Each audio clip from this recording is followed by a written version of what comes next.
Manjeshwar sub register ಕಚೇರಿಯ ನೂತನ ಕಟ್ಟಡದ ಶಿಲಾನ್ಯಾಸವನ್ನು ಸಚಿವ ಸುಧಾಕರನ್ ನೆರವೇರಿಸಿದರು. ಬಳಿಕ ಮಾತನಾಡಿದ ಅವರು 2 ವರ್ಷದೊಳಗೆ ಪೂರ್ತಿಯಾಗಲಿರುವ ನೂತನ ಕಟ್ಟಡದಲ್ಲಿ ಜನರಿಗೆ ಎಲ್ಲ സൗലഭ്യಗಳು ಕೂಡ ദൊരിയുವುದಾಗಿ ಅವರು ಹೇಳಿದರು. ഒരേക്കറോളം വസ്തു നേരത്തെ തന്നെ കൈവശമുണ്ട്. അത്രയും വസ്തു സ്വന്തമായിട്ടുള്ള സബ് രജിസ്ട്രാർ ഓഫീസ് കുറവാണ്.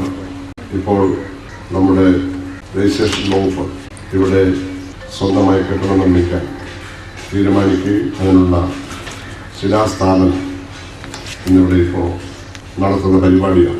വളരെ സന്തോഷത്തോടു കൂടി മഞ്ചേശ്വരം സബ് രജിസ്ട്രാർ ഓഫീസിൻ്റെ പുതിയ മന്ദിരത്തിൻ്റെ നിർമ്മാണത്തിൻ്റെ ശിലാസ്ഥാപനം നടത്തിയതായി എല്ലാവരെയും ആദരപൂർവ്വം അറിയിക്കുന്നു. ഇത് ഈ വർഷം 17 മാർച്ച് മാസം 27-ാം തീയതിയാണ് ഇതിനുള്ള ഉത്തരവിറങ്ങി ഭരണാനുമതി കൊടുത്തിട്ടുള്ളത്.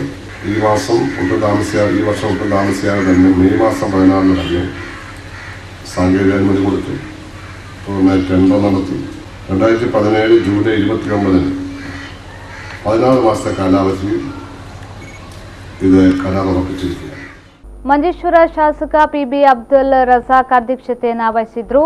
ಕಾರ್ಯಕ್ರಮದಲ್ಲಿ ಬ್ಲಾಕ್ ಪಂಚಾಯತ್, ಗ್ರಾಮ ಪಂಚಾಯತ್ ಹಾಗೂ ಜಿಲ್ಲಾ ಪಂಚಾಯತ್ಗಳ ಜನಪ್ರತಿನಿಧಿಗಳು ಸೇರಿದಂತೆ ಇಲಾಖೆಯ ಅಧಿಕಾರಿಗಳು ಹಾಜರಿದ್ದರು.